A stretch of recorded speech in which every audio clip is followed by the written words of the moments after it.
Bicara melawan Corona bersama Classy FM.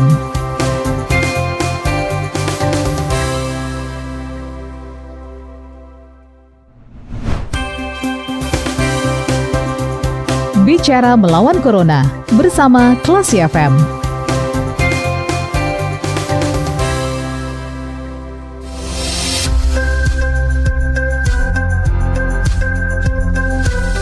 Monitoring for Classy FM, this is the actual radio. Selamat sore Classy People, Anda bersama saya Dita Indira.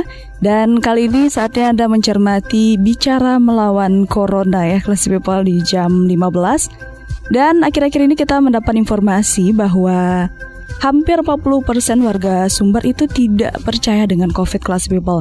Jadi hasil ini didapatkan dari sebuah penelitian yang dilakukan oleh peneliti Spektrum Politika. Dan kali ini saya juga sudah terhubung dengan peneliti tersebut. Kita sapa dulu Bapak Andri Rusta. Assalamualaikum warahmatullahi wabarakatuh. Waalaikumsalam warahmatullahi wabarakatuh. Nah Pak, kita udah lihat nih beberapa berita yang menjadi perhatian bagi beberapa media online ya, bahwa benar. Hampir 40% loh Pak warga Sumber itu nggak percaya sama COVID. Nah, kalau boleh tahu nih Pak, ini dari berapa respondenkah hasil ini didapatkan Pak? Iya, terima kasih ya Mbak Dita. Jadi kami di Spektrum Politika itu melakukan riset dalam bentuk survei kepada 1.220 orang responden di 19 kabupaten kota. Nah, 1.220 orang responden ini diambil secara bertingkat sampelnya dengan menggunakan metode multi-stage random sampling di seluruh kabupaten kota itu, kemudian diacak secara proporsional, artinya dengan jumlah penduduk, kemudian karakteristik di kabupaten kota itu. Nah, survei ini memang diadakan pada 10 sampai 15 September 2020 lalu. Kemudian ada margin error itu sebesar 2,9%. Seperti itu. Nah, dari 19 daerah yang menjadi sampel ini Pak, daerah mana yang paling banyak respondennya Pak? Ya, itu tergantung kepada jumlah penduduk ya. Karena kalau jumlah penduduk memang yang paling banyak itu adalah Kota Padang. Kota Padang itu kan kalau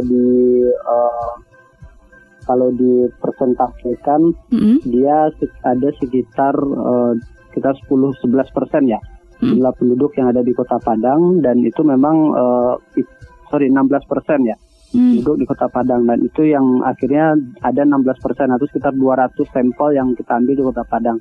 Kemudian ada di Agam 120 sampel karena jumlah penduduknya banyak ya. Kemudian yang lainnya ya mengikuti jumlah penduduk semuanya Mbak Dita. Jadi semakin sedikit penduduk maka jumlah sampelnya juga semakin sedikit juga. Ya, lalu apakah ada perbandingan khusus jumlah perempuan berapa lalu jumlah laki-laki berapa di setiap daerahnya Pak, atau? Nah, jumlah sampel itu setiap daerah itu memang 50-50. 50% laki-laki, kemudian 50% perempuan.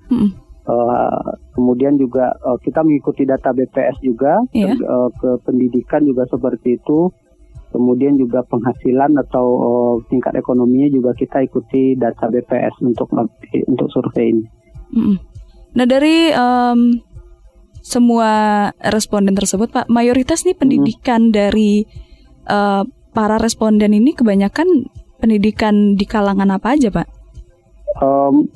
Pendidikannya mayoritas memang tergantung ke ini ya, ke paling banyak itu memang tamat SMA sederajat, karena kalau di BPS itu kan memang itu yang paling banyak ya jumlah penduduk kita. Kemudian yang tamat S1, S2 itu cukup sedikit. Kemudian yang setelah tamat SMA itu adalah tamat SMP. Karena penduduk Sumatera Barat kan memang paling mayoritas itu hampir setengah itu 40%-an itu kan masih tamat SMA dan masih di kuliah ya sampai di situ.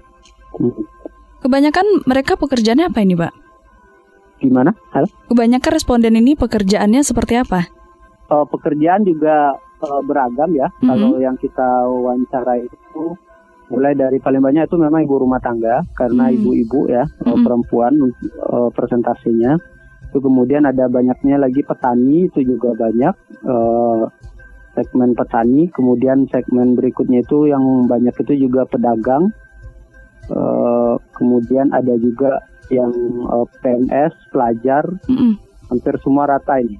Ada juga yang pegawai BUMN, kemudian pengusaha juga ada, PNS itu juga lumayan ininya jumlah sampel yang kita ambil. Dari tanggal berapa sih Pak ini penelitian ini dilaksanakan Pak? Surveinya ini kita pada bulan September lalu, itu pas tanggal 10 sampai tanggal 15 September 2020. Penarikan data di lapangannya selama itu 5 hari. Apa saja dominan alasan warga Sumbar yang hampir 40% ini tidak percaya dengan COVID, Pak? Ya, jadi data kita ini cukup menarik ya, karena ada beberapa item yang kita wawancarai. Yang pertama itu memang yang jadi highlight di banyak berita media itu adalah yang 39,9%.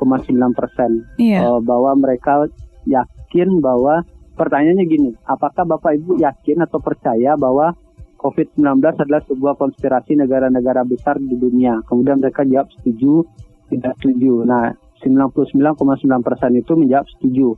Selebihnya ya itulah yang kemudian ada sekitar 59% ya, 61% ya yang jawab tidak setuju. Tapi kita tidak tanyakan memang alasannya apa gitu. Nah, kalaupun dilihat kemudian dari data jumlah tingkat pendidikan misalnya, itu semakin rendah tingkat pendidikan masyarakat, maka dia akan semakin percaya bahwa ada konspirasi terhadap COVID. Kemudian di usia juga seperti itu. Usia itu rentang usia muda, semakin muda usia seseorang itu juga semakin percaya juga mereka terhadap COVID ini adalah sebuah konspirasi dari global, konspirasi daerah-daerah di dunia.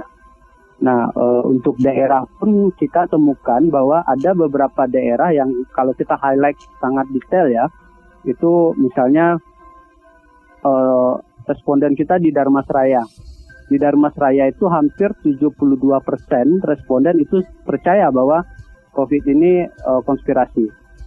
Kemudian Kota Padang sendiri itu angka yang percaya bahwa ini adalah konspirasi itu sekitar 36,9%.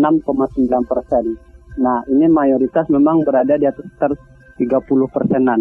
Yang rendah itu memang cuma Kabupaten Mentawai 15%, kemudian Kota Padang Panjang 15% juga.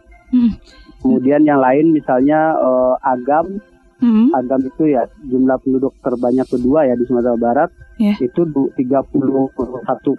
31,7% itu percaya bahwa ada COVID itu konspirasi. Kemudian juga Tanah Datar itu 41%. Jadi memang ini kalau kita bilang kemarin diskusi di lembaga ini cukup mengkhawatirkan ya. Artinya memang dia merata gitu bahwa asumsi-asumsi seperti ini. Nah, kemudian Pasaman itu juga 66% itu yang bilang bahwa ini adalah sebuah tidak percaya bahwa soal COVID ini gitu. Nah, ini memang khawatir ya kita melihat hasil yang seperti ini. Iya. Dan ini bisa kategori bilang banyak ya Pak, 39,9%. Nah, dari pernyataan yang diajukan oleh surveyor, apakah ada korelasi ketidakpercayaan masyarakat terhadap COVID dengan perilaku yang bisa kita lihat terhadap protokol kesehatan itu mulai memudar, seperti udah banyak yang nggak pakai masker lagi, terus juga tidak memperhatikan jaga jarak. Ya, jadi temuan kita berikutnya itu memang yang di-highlight oleh teman-teman wartawan, memang itu ya paling banyak ya beritanya. Tapi ada juga kekhawatiran kita bahwa pertanyaan tentang protokol kesehatan ini. Protokol kesehatan ini kan sesuatu hal yang mestinya sangat dan harus sekali di ini kan ya dipatuhi oleh masyarakat. Nah, temuan kita itu hampir 60% masyarakat yang melaksanakan atau yang patuh dengan protokol kesehatan tadi. 60 rentangnya adalah 58 sampai 66%. Selebihnya itu tidak patuh sama sekali gitu. Artinya ya menggunakan masker kadang-kadang, kemudian menjaga jarak juga kadang-kadang, mencuci tangan juga jarang gitu. Nah, itu temuan kita berikutnya itu. Kemudian juga ada yang bilang sering berkumpul keluar rumah, itu juga padahal dia tidak ada urusan mendesak, itu juga mengkhawatirkan hasil temuan kita. Apakah ada pernyataan yang mengaitkan warga yang tidak patuh dengan protokol tadi ya Pak ya, yang di luar 66% itu, dia juga bagian dari yang tidak percaya dengan adanya COVID, Pak? Ya, memang temuannya seperti itu. Jadi yang tidak percaya, yang tidak menjalankan protokol ini adalah orang yang memang hampir sebagiannya adalah orang yang tidak percaya dengan COVID. Artinya bukan tidak percaya ya, tapi meragukan dia gitu ya, Pak. COVID ini konspirasi gitu. Artinya dia merasa bahwa COVID ini adalah sesuatu yang dibesar-besarkan oleh negara-negara luar gitu. Iya. Terus dalam survei dalam survei tersebut apakah ada meminta keterangan dari responden apa alasan mereka sehingga menganggap ini sebuah konspirasi gitu, Pak? Nah, sayangnya kita nggak lakukan itu ya, karena survei kita kan sangat kuantitatif ya, jadi in-depth seperti itu belum. Tapi mungkin itu ide yang menarik juga untuk dilakukan, untuk didalami lagi ya, apa alasan mereka untuk ini ya. Tapi kalau sebenarnya kalau dilihat pun, mungkin kalau dari tingkat pendidikan misalnya, memang tingkat pendidikan mereka ini kan cukup rendah ya kalau di bawah. Kalau dilihat dari tabulasi tadi ya, data tadi, kemudian juga mungkin juga informasi yang dugaan kita adalah di tim bahwa informasi tidak sampai secara menyeluruh ke masyarakat yang ada di bawah ini gitu. Iya. Kenapa? Karena misalnya nih Kota Padang pun kan lumayan rendah ya angka yang percaya soal konspirasi ini gitu. Bandingkan misalnya dengan daerah-daerah yang saya sebutkan tadi, itu kan daerah-daerah tanda kutip ujung-ujung Sumatera Barat ya, Pasaman, kemudian Dharmasraya, yang kemudian berdampak ke informasi gitu, sumber informasi. Kita khawatirnya sumber informasinya itu yang tidak sampai ke mereka, bahwa ini sesuatu yang mengkhawatirkan, kemudian sosialisasi tidak sampai ke masyarakatnya, itulah yang kemudian memunculkan bahwa mereka menjadi percaya gitu dengan ini konspirasi atau tidak meyakini bahwa ini sesuatu hal yang harus dikhawatirkan. Iya, lalu melihat kondisi seperti ini, Pak, apakah ada kemungkinan survei berikutnya, Pak? Ya, kita memang rencanakan akan survei, bukan survei ya, tapi kita memang ada riset soal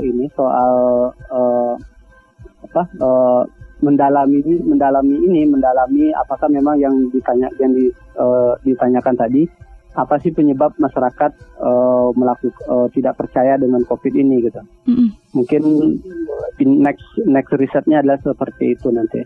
Baik, dan sepertinya cukup menarik juga Pak jika dalam survei tersebut juga mencari tahu alasan kenapa masyarakat banyak yang menganggap ini konspirasi. Jadi bisa ditemukan gitu ya Pak, benang merahnya apa yang bikin mereka berpikir seperti itu ya.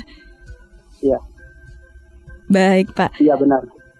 Kita sudah dapatkan poin-poinnya ya Pak ya, terkait dengan yang berita yang menjadi sorotan akhir-akhir ini nih Pak. Baik Pak Andri, terima kasih sudah meluangkan waktu dan memberikan penjelasan kepada kita bersama terkait dengan penelitian respon warga Sumbar ini Pak.